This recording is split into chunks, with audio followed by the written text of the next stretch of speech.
I want to start here. It is a final for the UCLA Bruins.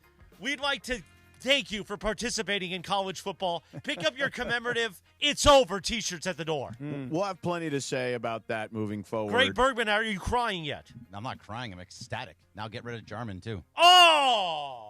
Oh, God, stop. Don't be ridiculous. Wow. Oh, boy. Wow. It's not ridiculous. I'm a leaving. I mean, we are He coming should out be hot. leaving. Coming out hot on a Monday morning. I mean, if we want to start there, go ahead. I mean, you are the UCLA Bruin boy around here. Bruin boy. Don't get confused with Bit Boy. Bit Boy and Bruin Boy. Bit Boy and Bruin Boy. I was listening to Bad Rick, boy. so I was listening to Rick Neuheisel coming in this morning, who does the college sports radio show in the morning on the West Coast. And, you know, UCLA, great, right? I mean, he's sitting there openly blaming the administration and saying that this school has never been dedicated to athletics in the way that they should, dating back to Dan Guerrero and the predecessors prior to that they just aren't committed. So you can fire the athletic director, you can fire the coach, you can do whatever you want. Fire the president, too, while you're at it. I mean, but they do have a newish president, Julio Frenk, just arrived a couple years ago, 2 years ago, I want to say. Fire them all.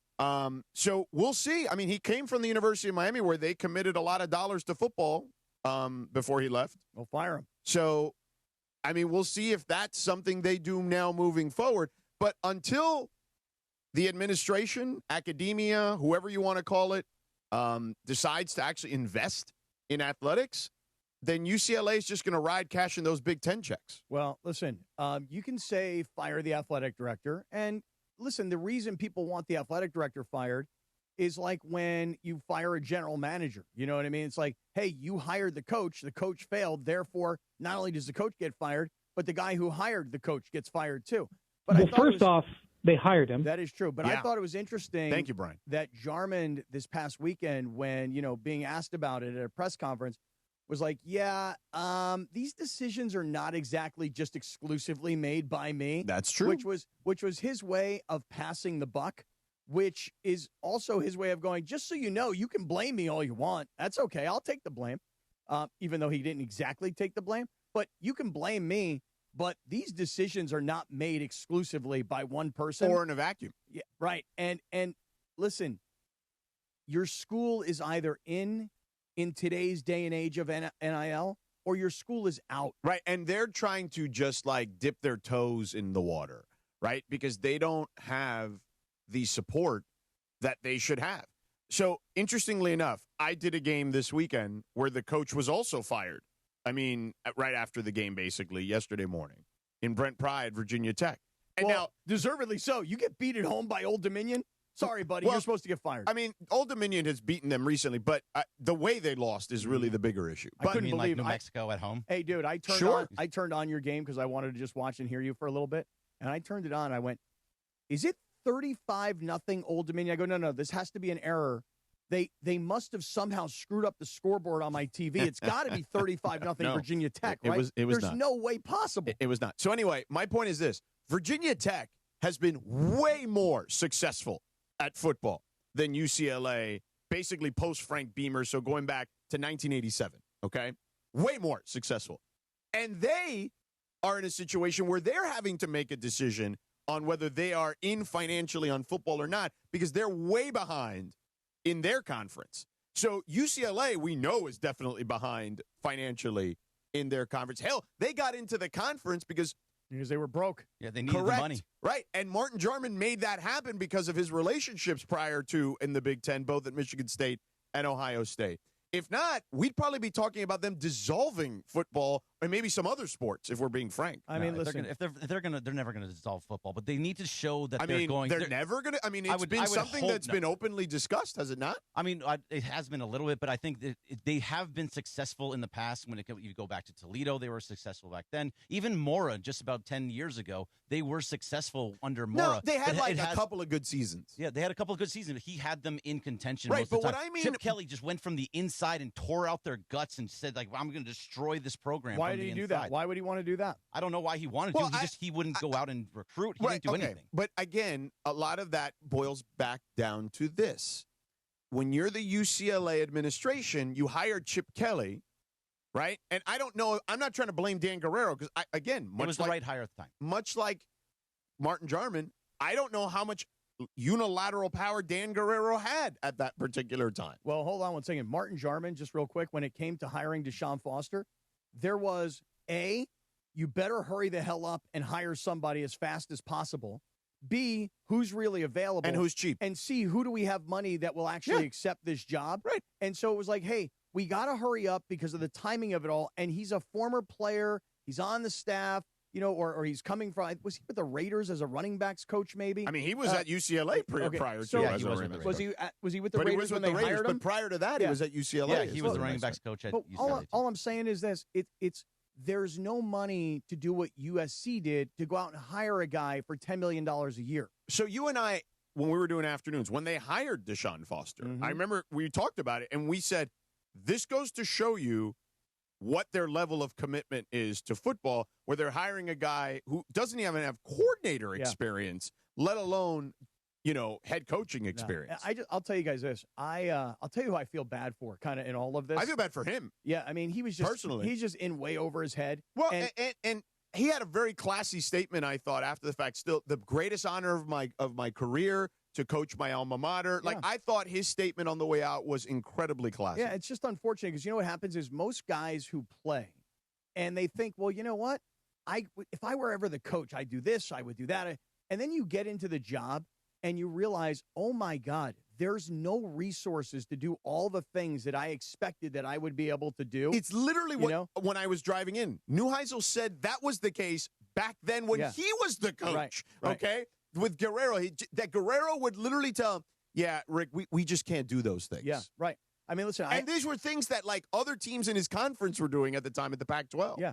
I was talking to a friend of mine this weekend. Do you guys remember the name Sean Gilbert? He was the number 2 overall pick of the Rams. This is back in the early 90s. Yeah. And he's now defensive tackle. Yeah, he's a head football coach at an HBCU. Right. So we were on the phone this past weekend, he and I, and he's telling me about what they don't have. Right. Like, they don't have anything. HBCUs. Right. They have nothing. Right. It is so hard to coach when you have no resources. Right. Now, it's why when Deion went to Jackson State, like, it was a big deal. Right. It's one thing if you're at a small school and you expect that you don't have a full coaching staff and you don't have money for stuff, and the post-game meal is like Chick-fil-A because they don't have money for, like, a spread, so they got to go order takeout for the team on the bus. But you're UCLA. You have this rich football tradition. And when you see a game, at least at the early part of this season, you see a game inside the Rose Bowl, and you go, this looks like a high school football championship game. Oh, no, dude. Because it's pathetic. We went to modern day We were there for the high school and there were football championship. 35,000 people there. It's pathetic to see that nobody's going to the Rose Bowl. I mean, to the point where people are now having a conversation this weekend about they need a 40,000 seat on-campus stadium. Hey, it's not going to happen. Go play at BMO if that's the case. Seriously, go play at a let's soccer play stadium. UCLA at BMO. Right, go play it at a soccer stadium and try and pack 22,000 people in there if that's the case. Well, nobody wants to pay for the tickets. They don't want to pay for the seat licensing, all that stuff, to put out a product that's not putting anything out. To your point, Sedano, they don't care about football. So if they want people there, they need to actually care about football and put money into the NIL program, which they're not right now. But my point is, you can hire and fire as many people as you want, including the AD, until there is actual commitment from the powers that be, the people that actually control the money. Right. Okay? Then none of this is going to matter. We're just going to be sitting here chasing our tails for years. Here's Dr. Julio Frenk, who is the new chancellor, if he's the guy that needs to make the commitment to football. Yeah. If he does not, then we're just going to be going like how we are right now, picking up whoever you can get. I feel bad for certain people in all of this. I feel bad for a kid like Tino Sinceri, who takes the offensive coordinator job and thinks, you know what, I'm going to come in here and I'm going to help turn UCLA around. And in 3 games into your UCLA career, your head coach is fired. I feel bad for that kid, Leaving, the quarterback. Let me tell you something right now. That guy will be a poster child for the rest of his career for making the biggest mistake. You don't leave Tennessee, who has a battle, like a classic battle with Georgia this past weekend. You don't leave Tennessee because you're demanding more money, only to go home to the wrong side of town and make half as much money. That kid will be the poster boy for stop transferring for money. I'm not saying the kids shouldn't make their money, make as much as you can because you don't know if you're going to have an NFL career. But, dude, if you want to have an NFL career, make your $2 million at Tennessee, not your $1 million at UCLA. Disaster for that kid. Yeah, I'm leaving. The last thing for me for the UCLA, because I know you want to get to USC and everything else, but look at who the quarterbacks they had at one point and where they are now. Dante Moore was the 5-star quarterback at UCLA, and now he's killing it in Oregon. Joey Aguilar is a Heisman Trophy candidate right now. Come on, in Joey. Tennessee. Yeah, and then Nico. I think the jury's still out on both guys because, Joey Aguilar played a good first half against Georgia, but then in the second half it was a mess. And Dante Moore has played nobody yet, and they struggled at Northwestern. So let's slow down just a little bit. But you got to give them credit for one thing, though, which is but credit for this. You ready? Nico Iamaleava was the number 2 or 3 quarterback in his class. This is not some kid who's not good. No, he was but 12th he can't in the do SEC it by himself. Year. Right. He can't do it. He's one quarterback does not make that much difference in. Look, he may have had a really nice high school career. The same could be said for Malachi Nelson. Was that his name? Yeah, who was at UTEP. Who, by the way, almost who was in the game with Arch Manning this week. I saw that. I saw the Texas UTEP thing, and I went, let me take a look at these 2 quarterbacks. Arch Manning did not put up anything that was impressive. They were booing him. Yeah, and the other kid, Malachi Nelson, you're like, wow, this guy's on his 3rd school in his 3rd year, and that's the difference right there, Bergie, is that you had quarterbacks at UCLA that can leave and start in the SEC and start for Oregon. You had those guys on your roster. And the difference is USC recruited a guy who was supposed to be the number 1, number 2 guy, and they determined early he cannot play here. And he couldn't play at Boise State, so he had to go to UTEP. You understand what I'm getting at? Is that UCLA is not cultivating what they already have on their roster. No, but they can get guys, too, though. Again, but they can't keep them either. Right. That's the other part. Yeah, but they forget about cultivating. You got to be able to financially be able to tell that kid, we can keep you. They could have kept Aguiar, and I'm not saying that he'd be different than what is going on right now. Iamaleava is a better prospect than him. But, okay, listen, I would say this. You go to Tennessee, you're Dude, probably going to look a lot better than you are at got UCLA. Right. Look at the type of talent he's playing I understand, with. But what I'm getting at is that you had a guy. So how much better would UCLA be with the other kid than they are right now? Probably not at all. Not much. Right. So why did you have to even accommodate Iamaleava? You're accommodating because he's the better prospect. Well, he ain't going to be able to do anything. You could be the best prospect in the country. Go to UCLA right now. It doesn't matter. Can't win. So that we agree on. Yeah, for sure. But it boils down to this. And I'm curious to see if Chancellor Frenk is going to make the decision he made in 2021 at the University of Miami when he was pressured to. Now, there was a lot of pressure there of this is the University of Miami. We can't be this 7-win team. We need to be back to being the U. And they went and hired Mario Cristobal, who had won 2 Pac-12 championships and was an alum. So, and won 2 championships there as a player. Mm-hmm. I don't know. There is not that equivalent at UCLA. There's no Mario Cristobal. They're not going to go hire Cade McNown? No, but I'm saying there's no Mario Cristobal. Who is the Mario Cristobal who, by the way, has to have coaching experience, successful coaching experience? That person doesn't exist. No, and they've tried. Because remember, they hired Rick Neuheisel. And after they got done with Rick Neuheisel, Carl Durrell. Remember Carl Durrell? Yeah, I do remember who was a Carl former UCLA wide receiver? It's just, they just, to your point, they don't necessarily think about this. Go hire Kalen DeBoer when he gets fired from Alabama. It's easy. Oh, well, that ought to fix things because, you've seen the success that he had at Alabama. Well, I saw the success that he had up in Oregon. Washington. Yeah. Washington, sorry, excuse me. Well, he did. But listen, it comes down to this. And I know we want to move on. We can do the whole segment on this. I'm fine with it. But you need I love stomping on that scumbag Bruins. You need an infusion of millions and millions and millions of dollars. And Tens by the way, of millions. And here's what I would do if I were UCLA. You're right. Hundreds of millions. Maybe. Here's what I would do if I were UCLA, and I'm not even remotely joking. Okay? I would sell 49% of the program. To who? It's a public university. I know, but you can't really do that. No. But there's a lot of red tape for that kind of stuff. I don't know what you mean, but go ahead. I'll tell you what I mean. Maybe they should set up an LLC, fund the money, plant one tree, and then they could fund it. See, that's just it. You sell. By the way, since I've been gone, I came back. Pablo has buried them even further. It's true. It's wild. Yeah, I would try and find a guy like Steve Ballmer that you could very easily get about $60 million out of because he don't even pay attention to what's going on because he's willing to get conned, I guess.